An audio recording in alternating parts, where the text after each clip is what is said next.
4 actions pour que ton ex pense à toi.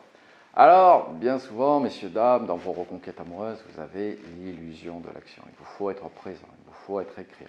Vous êtes en excès présentiel vis-à-vis de votre ex. Et donc, forcément, vous faites fuir de plus en plus votre ex. Ça ne permet pas de mettre en place une nouvelle séduction, puisque votre ex vous voit avec, sous un prisme du ressentiment, du passif, de la rancœur. Et donc forcément, vous éloignez de plus en plus votre ex. Finalement, vous renforcez l'idée que la rupture amoureuse était une bonne décision. Dans cette vidéo, on va voir 4 actions que vous mettez rarement ou jamais en place, justement pour que votre ex pense à vous. Et la première, c'est que vous ne comprenez pas que le silence, l'absence est criant. Pourquoi vous pensez à une personne? C'est parce que cette personne n'est pas là, parce que vous n'avez pas accès à cette personne, parce qu'il n'y a pas une disponibilité de cette personne, parce que vous êtes curieux de ce que il ou elle devient. Je vais prendre un exemple, je fais des vidéos tous les jours. Si pendant 15 jours, 3 semaines, un mois, j'arrêtais de faire des vidéos, peut-être que vous vous demanderiez, tiens, ça fait un petit moment que James n'a pas fait de vidéo. Alors que là, en étant sûr que tous les jours, vous allez avoir une vidéo de ma part, vous pensez moins à moi et c'est tout à fait normal. Donc, imposez votre silence, imposez votre absence pour que justement votre ex pense à vous.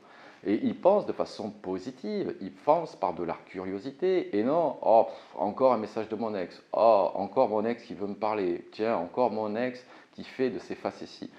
Effectivement, dans ce cadre-là, votre ex pense à vous, mais de façon négative. Et en plus, je vous dis, ça renforce l'image qu'a votre ex de vous, que vous êtes deux personnes incompatibles finalement.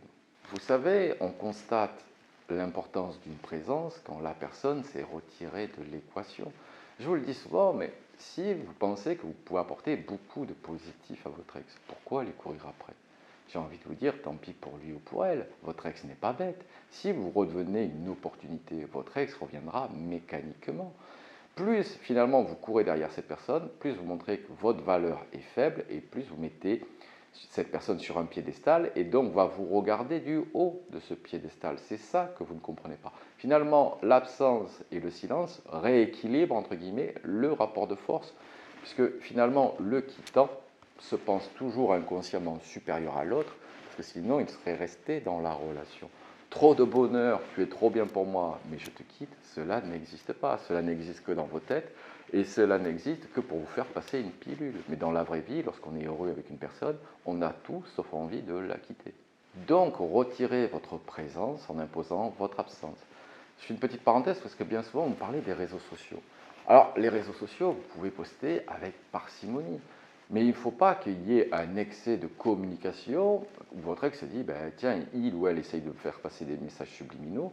Il ne faut pas que vous vous lamentiez sur la séparation, il ne faut pas dire du mal de votre ex, etc.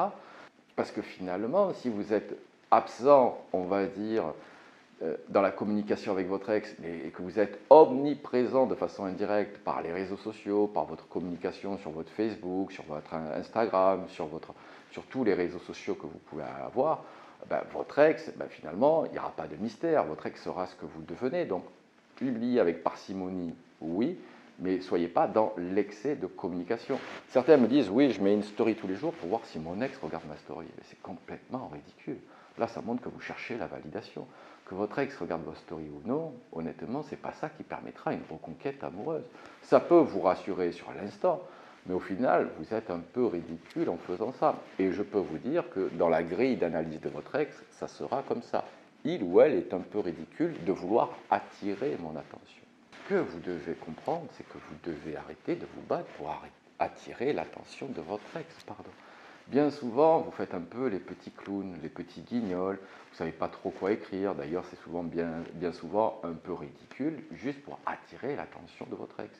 Mais on s'en fout d'attirer l'attention de votre ex. Ce n'est pas encore une fois par votre excès de présence que vous allez l'attirer. C'est au contraire par votre absence que vous allez briller. Parce que votre ex va se rendre compte que finalement, votre présence était importante. C'est pour ça que lorsque vous faites des ruptures de longue traîne, je vous dis que c'est une erreur, parce que vous accompagnez votre ex dans son deuil. Ça permet finalement à votre ex de passer à autre chose en douceur et de se séparer, on va dire, doucement de vous. La deuxième chose pour que votre ex pense à vous, c'est quand il y a une communication avec votre ex, c'est de ne pas transpirer le manque, la demande, les questions, les pourquoi. etc. Finalement, si ce n'est pas agréable de communiquer pour votre ex ne pensera pas à vous ou il pensera négativement. Encore une fois, avec qui on a envie de passer du temps? Avec des gens qui sont fun, qui sont cool, qui sont détachés, qui ne vous prennent pas la tête pour un oui, pour un non, qui ne vous font pas des reproches pour ci ou pour ça, ou de la dévalorisation permanente, ou j'ai le droit à une seconde chance, je te trouve injuste, etc. Non, vous savez, la séduction, c'est cool, c'est fun, c'est léger. C'est ça qui a permis justement que vous séduisiez votre ex. Vous n'étiez pas sur la défensive. Chaque fois que votre ex vous disait un truc, vous n'étiez pas crispé, vous n'étiez pas là en suranalyse. Et c'est ça qui a plu à votre ex. Également, n'alimentez pas la communication lorsque vous sentez qu'il n'y a rien, lorsque c'est fade. Vous vous retirez, c'est que votre ex ne veut pas communiquer, votre ex vous répond par politesse. Bref, si vous ne sentez pas qu'il y a un enthousiasme chez votre ex, il ne sert à rien de communiquer. Pareil, si vous avez votre ex au téléphone, c'est avoir une voix enthousiaste, que ce soit cool d'échanger avec vous, et non pas comme un adolescent qui est triste, etc. Vous savez, en énergie basse. Non, il faut que vous montriez que vous êtes en énergie haute, que vous avez surmonté la rupture, que c'est un plaisir d'échanger avec votre ex, mais que vous n'êtes pas en demande. La troisième chose pour que votre ex pense à vous, c'est remplir votre vie, professionnellement, socialement, familialement.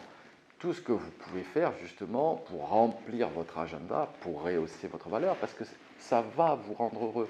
Remplissez votre agenda de ceux qui vous rend heureux. Si vous n'avez pas envie de voir tel ou tel ami parce que vous ne les aimez plus ou parce que vous ne correspondez plus, ne les contactez pas. Par contre, si ça fait des amis ou vous preniez du plaisir et que ça fait quelque temps que vous ne les avez pas eus, alors là, échangez avec eux. Faites des rendez-vous, faites des sorties, refaites ces cours de danse que vous aviez envie de faire, refaites les projets que vous avez mis en stand-by durant la relation, parce que suite à la relation, vous avez dû faire des choix, des compromis, et vous avez privilégié la relation plutôt que vos projets.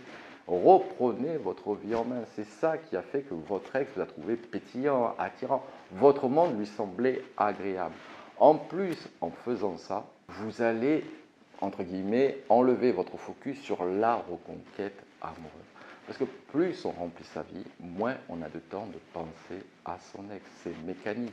Parce qu'au fur et à mesure, vous allez amorcer sur de nouveaux projets, vous avez appris des choses. Et en plus, lorsque vous allez discuter, vous aurez plein de choses à dire. Vous serez à nouveau attirant, rayonnant, joueur, il y aura de la nouveauté dans votre vie, vous serez drôle, fun. Et si votre ex est froid, vous allez vous retirer parce que vous avez compris que maintenant, on ne court pas derrière une personne qui ne veut pas de nous. J'ai envie de vous dire, la seule chose que vous devez faire lorsqu'une personne veut sortir de votre vie, c'est ouvrir la porte. Après, libre à vous de la laisser ouverte ou de la refermer immédiatement, mais c'est ouvrir la porte. Ça ne sert à rien de retenir une personne qui veut partir. Au contraire, parce que ça va décliner votre valeur. En plus, ce que vous devez comprendre, c'est que votre ex, c'est en raison de la relation, bien souvent, que votre ex vous a quitté. Votre ex n'était pas épanoui, n'était pas heureux dans cette relation. Soit en raison de vos comportements, soit à travers le style de relation que vous avez proposé à votre ex. C'est pour ça que je vous dis qu'il faut reprendre sa vie en main, mettre de la nouveauté en place, amorcer un changement. Et c'est comme ça que votre ex, justement, va penser à vous. Parce qu'il va y avoir la curiosité, ce que vous ne comprenez pas. Et parfois, vous êtes déçu quand vous récupérez votre ex. C'est que vous allez faire un bond en avant. Le quittant ne fait pas de bond en avant. Le quittant reste sur place. Et parfois, lorsque vous allez dépasser votre ex, vous allez vous demander, mais purée, je me suis battu pour récupérer une personne qui est plutôt fade, qui est peu enthousiasmant. Vous allez voir beaucoup de défauts chez votre ex que vous ne voyez pas là suite à la séparation, parce qu'il y a le biais cognitif de l'aversion à la perte, plus vous avez perdu le contrôle sur la situation. Mais si vous voulez que votre ex pense à vous, montrez-lui que cette rupture était une opportunité. Je vous le dis, je fais une petite aparté, votre ex pense qu'à l'annonce de la séparation, que tous les maux sont de votre fait, que tous les torts, finalement cet échec amoureux, c'est 100% de votre faute. Montrez-lui que maintenant, sans votre ex, vous allez avoir une vie qui est beaucoup plus rayonnante. Votre ex n'est pas contre votre bonheur, mais votre ex ne supportera pas que vous soyez heureux ou plus heureux sans lui ou sans elle. Ça, c'est une certitude. Donc, le plus rapidement possible, et je sais que c'est dur, vous devez justement amorcer un changement, remplir votre vie pour justement rehausser votre valeur afin de ne plus être focus sur votre ex, mais être focus sur vous. Finalement, toute l'énergie que vous mettez à vouloir récupérer votre ex, mettez-la sur vous, sur votre développement, en investissant massivement sur vous. Et enfin, la quatrième clé pour que votre ex pense à vous, c'est ne pas lutter contre cette séparation. Accepter cette rupture amoureuse. Je vous le redis, elle est inévitable. L'état d'esprit que vous devez avoir, finalement, c'est ça. La rupture amoureuse était inévitable. Je te comprends, tu as eu raison, on s'est perdu. En faisant ça, vous coupez l'herbe sous le pied de votre ex. Votre ex pense qu'il ou elle a le rapport de force, pense qu'il ou elle peut décider de l'arrêt de mort ou de la vie de la relation, et vous lui montrez justement que, hop, hop, hop, non, on partage le même point de vue. Vous aussi, vous n'avez pas pris la décision de la rupture amoureuse, mais maintenant, a posteriori, vous êtes OK avec cette séparation. Et même finalement, vous pouvez en rigoler de la relation, taquiner votre ex. Tu l'as fait en premier, j'aurais dû le faire en premier. Tant que ces joueurs et pas en mode reproche, vous pouvez tout dire. Finalement, ce que vous devez montrer à votre ex, c'est que vous avez accepté, surmonté, et le pire de tout, c'est de friendzoner son ex. Si vous friendzonez votre ex va devenir dingue. Parce que votre ex ne s'y attend pas, vous surprenez votre ex.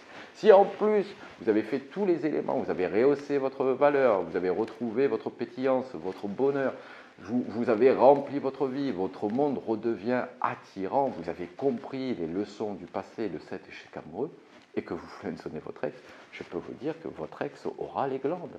Encore une fois, je vous le dis, votre ex n'est pas contre votre bonheur. Mais votre ex ne supportera pas que vous soyez plus heureux sans lui ou sans elle, et que vous ayez un bonheur avant lui ou avant qu'elle. Donc c'est ça que vous devez incarner.